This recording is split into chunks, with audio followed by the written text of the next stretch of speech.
He was the single most successful investor of the 20th century. Time magazine named him one of the most influential people in the world. He's worth over $70 billion.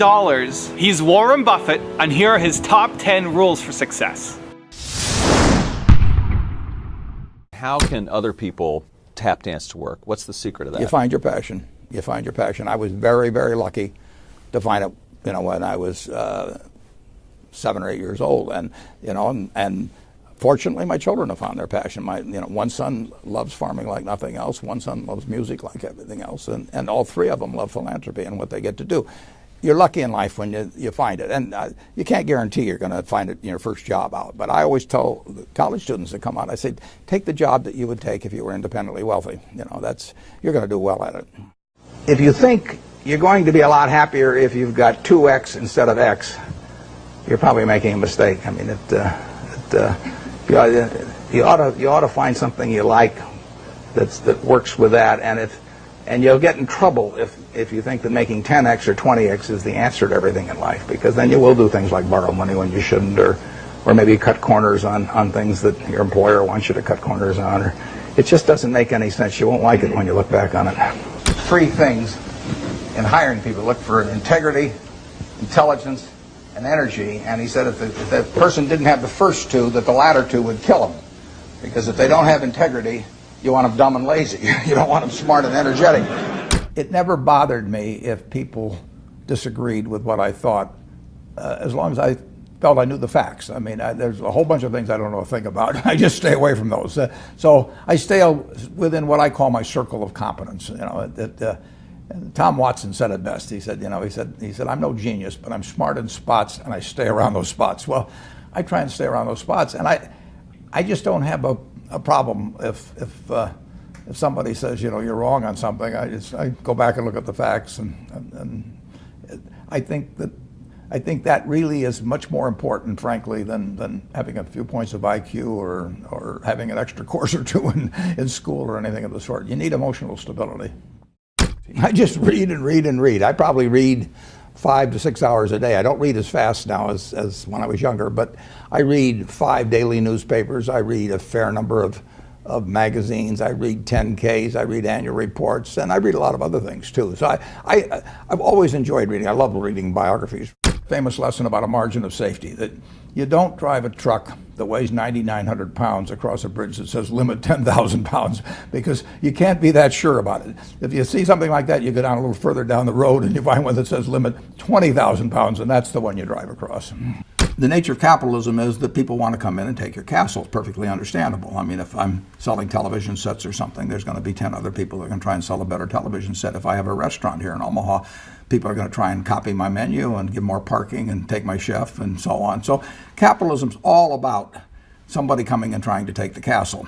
Now, what you need is a castle that has some durable competitive advantage, some castle that has a moat around it. And that moat, one of the best moats in many respects, is to be a low-cost producer. But sometimes the moat is just having more talent. I mean, if you're the heavyweight champion of the world and you keep knocking out people, you've got a competitive advantage as long as you can keep doing it. And it's very profitable if you're the one that happens to be able to do it. If you can turn out great motion pictures, I mean, Steven Spielberg, I mean, he's a fellow to bet on, and it has enormous economic value.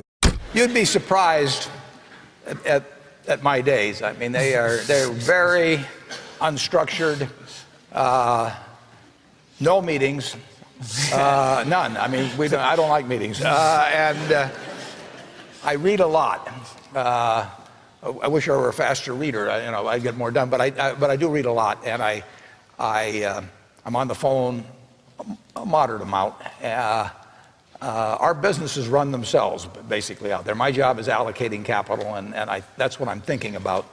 But I don't like to have things all packed hour to hour to hour. And Bill and I are both extraordinarily lucky. I mean, we really get to do what we like to do, the way we want to do it, with people that we choose to be around, and they're terrific. I mean, we've really got everything our way, and we're very fortunate. And in his world, he has a different kind of pace than I have, but we both love it the way we do it. And my guess is that we're each the most productive in that particular mode too, because it fits our personalities and aptitudes. What kills great businesses, if you look at, I do believe in looking at history, and I like to study failure, actually. And my partner says, all I want to know is where I'll die, so I'll never go there. And we want to see what has caused businesses to go bad. And the biggest thing that kills them is complacency. I mean, you want a restlessness, a feeling that, you know, that somebody's always after you, but you're going to stay ahead of them. You always want to be on the move. And when you've got a great business, you know, like Coca-Cola, which is, there aren't any like Coca-Cola, but you really, the danger would always be that you rest on your laurels. But I see none of that, obviously, at Coca-Cola. But that is the key, to compete the same way when you've got 1.8 billion servings being sold daily as when you were selling, you know, 10 a day. And that restlessness, that belief that tomorrow is more exciting than today, you know, you just have to have it permeate the organization. Who was Ben Graham? He was your primary mentor, model?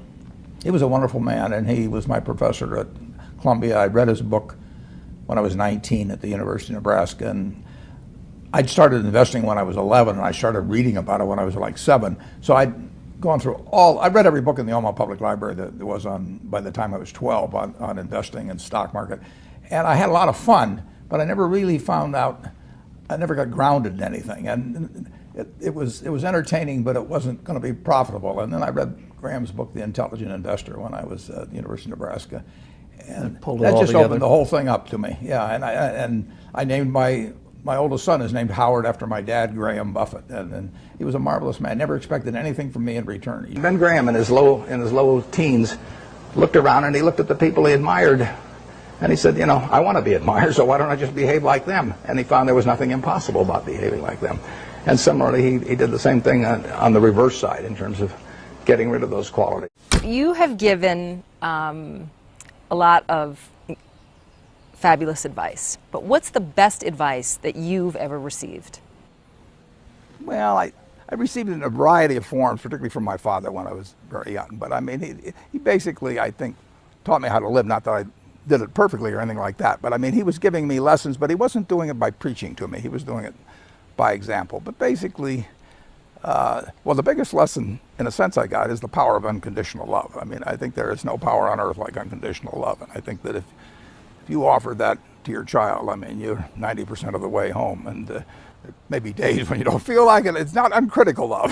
That's a different animal. But to know you always can come back, I mean, that is huge in life. That takes you a long, long way. And I would say that every parent out there that can extend that to their child at a very young age, it's going to make for a better human being. And you felt like you got that kind of unconditional love from your dad? I absolutely did, yeah.